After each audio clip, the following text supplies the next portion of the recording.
नमस्कार। मोदी के 1000 दिन हमारी स्पेशल बुलेटिन में आपका स्वागत है। मैं अभिसार शर्मा। आज प्रधानमंत्री नरेंद्र मोदी के कार्यकाल को 1081 दिन हो गए हैं। आज का एपिसोड खास है। आज हम आपको देश के दूसरे सबसे बड़े प्रदेश महाराष्ट्र के राजनीतिक माहौल के बारे में बताने जा रहे हैं। महाराष्ट्र वो राज्य है जहां बीजेपी 2014 के बाद से लगातार बढ़ रही है। क्या बीजेपी की बढ़ती राजनीतिक हैसियत 2019 में भी जारी रहेगी या फिर बीजेपी अपनी सहयोगी शिवसेना के हाथों पस्त हो जाएगी? देखिए, क्या 2 साल बाद महाराष्ट्र जीत पाएंगे मोदी?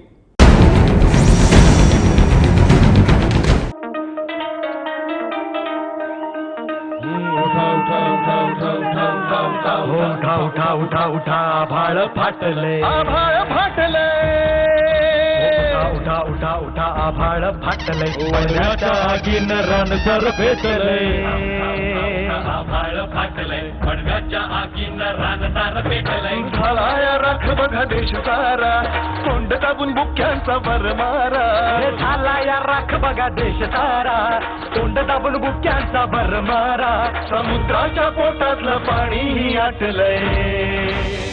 मुंबई, महाराष्ट्र और मोदी। साल 2019 में होने वाले लोकसभा चुनाव में ये 3 नाम सबसे ज्यादा चर्चा में रहने वाले हैं। मुंबई, जिसे देश की आर्थिक राजधानी कहा जाता है और जिस पर कब्जे के लिए कड़ी राजनीतिक जंग होती है।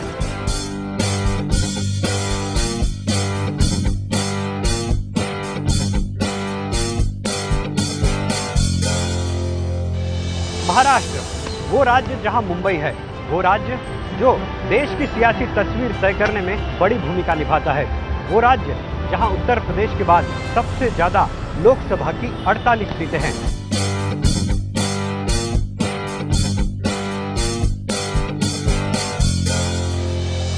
और मोदी, जिन्हें 2019 का चुनाव जीतने के लिए मुंबई समेत पूरे महाराष्ट्र को जीतना बेहद जरूरी होगा।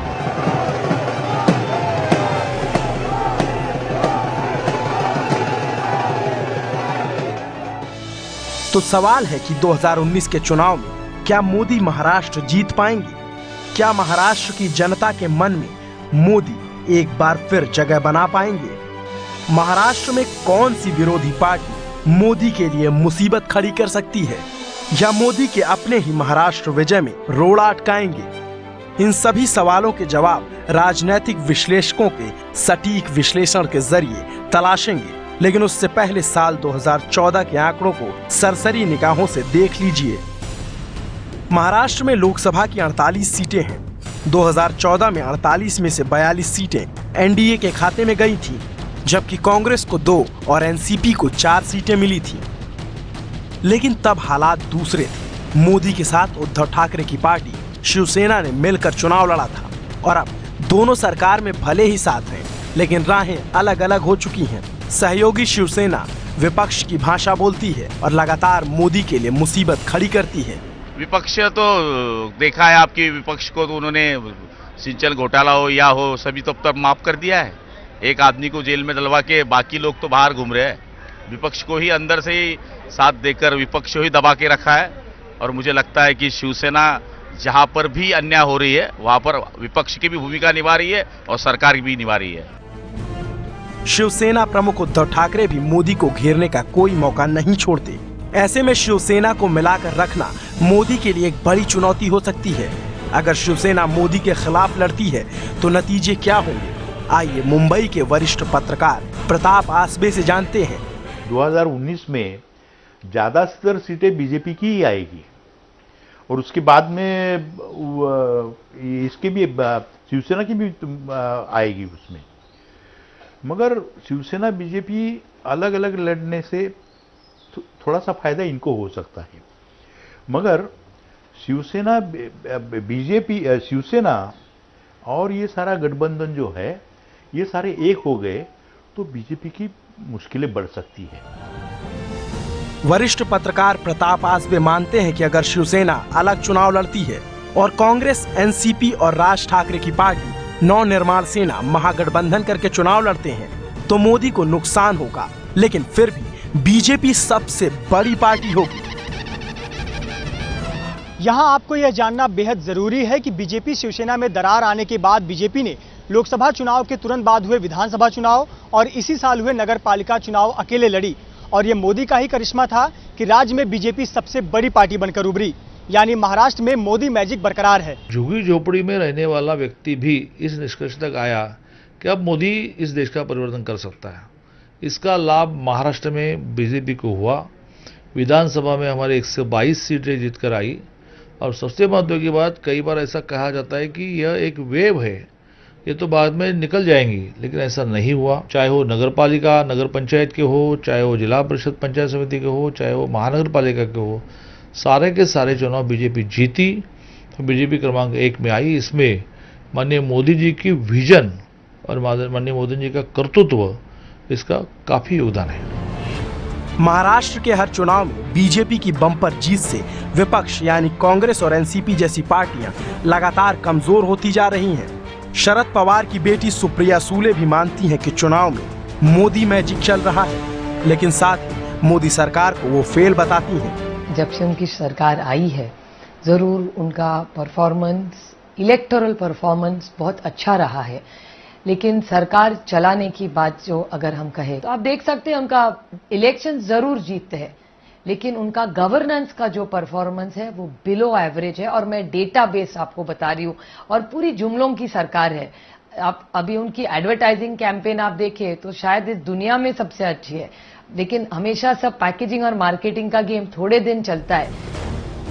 राजनीतिक विशेषज्ञ भी मानते हैं कि मोदी सभी जातियों को साधने में माहिर है। ऐसे में बीजेपी अगर अगला लोकसभा चुनाव जीतती है तो उसके सिर्फ और सिर्फ एक कारण मोदी होंगे। महाराष्ट्र में आज भारतीय जनता पार्टी जिस तरीके से पनपी हमने देखा, इसके बाद जिला परिषद चुनाव में भी देखा, कि तालुका पंचायत के चुनाव में देखा, कि एक फोर्स टू रेकन विद जिसको हम कहते हैं कि वो बीजेपी बनी है। और उसका मेरा ऐसा मानना है कि उसका क्रेडिट जो है बहुत हद तक नरेंद्र मोदी को जाता है। जानकारों की माने तो कुल मिलाकर महाराष्ट्र में विपक्ष की हालत एकदम खस्ता है। ना कांग्रेस, ना एनसीपी और ना ही राज ठाकरे की पार्टी मोदी को चुनौती देने की स्थिति में नजर आती है। मोदी के लिए महाराष्ट्र में अगर कोई चुनौती है तो वो है उसकी सहयोगी शिवसेना। अगर शिवसेना साथ नहीं रहती तो बीजेपी के लिए मुश्किल हो सकती है, और अगर शिवसेना बीजेपी के साथ रहती है तो रास्ता बिल्कुल आसान हो जाएगा। यानी अभी के हालात देखते हुए यही लगता है कि 2019 के चुनाव में महाराष्ट्र मोदी की विजय यात्रा में बड़ा सहयोगी बन सकता है। संवाददाता उमेश कुमावत की रिपोर्ट। अब हम आपको बताते हैं कि बीते 1000 दिन में मोदी ने महाराष्ट्र को क्या क्या दिया। बेरोजगारी दर दूर करने के लिए 2016-17 में 2325 छोटे बड़े यूनिट्स महाराष्ट्र में खोले गए। प्रधानमंत्री जनधन योजना के तहत महाराष्ट्र में 1,95,47,523 बैंक खाते खोले गए। पिछले 3 सालों में महाराष्ट्र में 32,61,000 शौचालय बनाए गए। महाराष्ट्र में अब तक 3 लाख लोगों को प्रधानमंत्री उज्ज्वला योजना के तहत फ्री में गैस कनेक्शन दिए गए। प्रदूषण को कम करने के लिए महाराष्ट्र को इस साल 1,63,16,919 रुपए दिए गए। तो ये तो था महाराष्ट्र को दी गई उनकी सौगात की बात। और अब हम बात करते हैं पब्लिक का मूड। क्या महाराष्ट्र में अब भी मोदी का जादू दिख रहा है?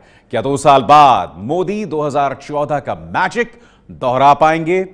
आइए देखते हैं महाराष्ट्र के मूड में। और मुंबई की रहने वाली एक आम महिला नीलाक्षी गांधी की बात सुनकर आप भी प्रधानमंत्री मोदी के बारे में सोचने पर मजबूर हो जाएंगे।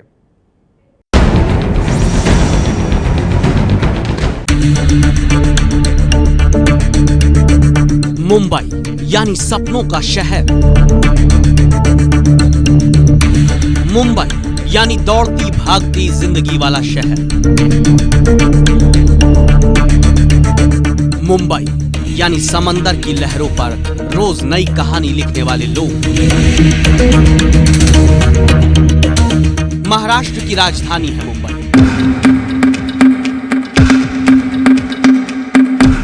मुंबई का मूड पूरे महाराष्ट्र के वोट पर असर डालता है। क्या है मोदी के कामकाज को लेकर महाराष्ट्र जैसे देश के बड़े राज्य का मूड? क्या कहते हैं यहाँ के वोटर? और क्या 2019 में भी मोदी मारेंगे यहां से बाजी? इन तमाम सवालों का जवाब तलाशने से पहले 2014 के इन आंकड़ों को जरूर देख लीजिए। राज्य में लोकसभा की कुल 48 सीट हैं। 2014 में बीजेपी और शिवसेना ने गठबंधन करके चुनाव लड़ा था।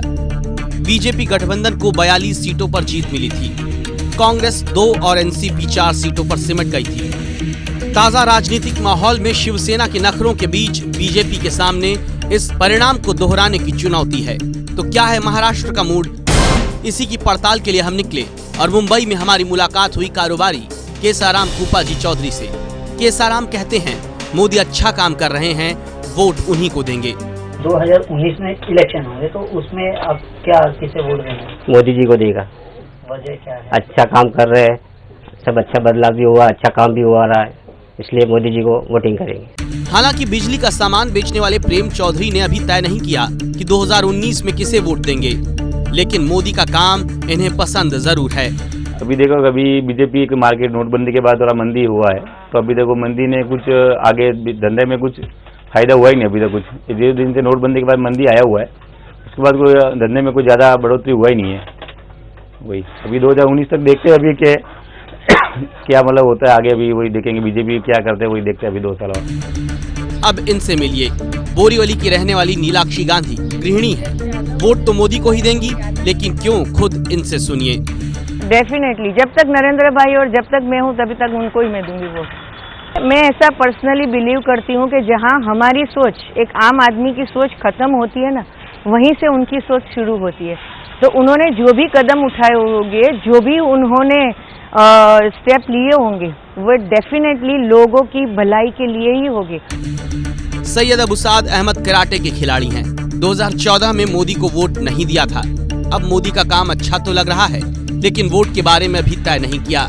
अभी तो ये चीज़ देखने में आया है कि 3 साल के अंदर काफ़ी डेवलपमेंट भी देखा, और इससे पहले कभी इतने देशों के लोग, दूसरे कंट्री से लोगों को अपने देश में आना, और जैसे ब्लैक मनी के ऊपर भी हुआ था मुद्दा, तो ब्लैक मनी को पहले ऐसा लग रहा था कि नहीं इससे बहुत ही गलत होगा ऐसा, लेकिन काफ़ी ब्लैक मनी जो है जब्त हुए देश में और काफ़ी असर पड़ा, और आज भी अभी तक उस पर जब्त होते आ रहे हैं। और मोदी जी के एक नई चीज़ हमने देखा है कि वो सफाई आंदोलन जो दूसरे देशों में है, मैं तो दूसरे काफ़ी देशों में गया हूँ, तो वो चीज़ यहाँ देखने मिल रही कि उसके ऊपर वो अवेयरनेस पैदा कर रहे हैं। ठाणे के रहने वाले नितिन पटेल से आपको मिलवाते हैं। नितिन एक मल्टीनेशनल कंपनी में काम करते हैं। अब तक बीजेपी को वोट नहीं किया, लेकिन अब बीजेपी को ही वोट देने का मन बना रहे हैं। कारण क्या दे रहे हैं, आप भी सुनिए। हमने जो 3 साल में देखा है, जो काम हुए हैं बीजेपी सरकार के, तो हम सिर्फ मोदी को देख के चल रहे हैं और मोदी जी ही काम कर रहे हैं। बाकी जो लोकल है वो क्या काम कर रहे हैं तो हमको दिख नहीं रहा है, लेकिन मोदी जी जो काम कर रहे हैं देश के लिए बहुत ही अच्छा काम कर रहे हैं, और इसमें देश की भलाई होगी तो हम भी उसमें शामिल होना चाहते हैं कि हम भी देश के लिए कुछ करें, और उसके लिए हम 2019 में सिर्फ मोदी सरकार को ही वोट देंगे। इस बातचीत से ये तो साफ है कि मोदी के काम पर लोगों को भरोसा है। ये भरोसा वोट में बदल भी सकता है, लेकिन राज्य की राजनीतिक परिस्थिति को देखें तो शिवसेना कब क्या कर ले कहा नहीं जा सकता। वैसे बिना शिवसेना भी बीजेपी लगातार आगे बढ़ रही है। बिना शिवसेना के बीजेपी विधानसभा चुनाव जीत चुकी है। बिना शिवसेना के महाराष्ट्र नगर निगम में बड़ी जीत हुई। बीएमसी के चुनाव में भी बीजेपी का प्रदर्शन बिना शिवसेना के बेहतर रहा। कहने का मतलब यह है कि बीजेपी बिना शिवसेना के भी लोकसभा चुनाव लड़ती है तो नतीजे उसके पक्ष में जा सकते हैं, लेकिन ऐसा भी नहीं माना जा सकता कि बिना शिवसेना के बीजेपी बड़ी जीत हासिल कर ही लेगी। वैसे इस वक्त मोदी सब पर भारी तो दिख रहे हैं।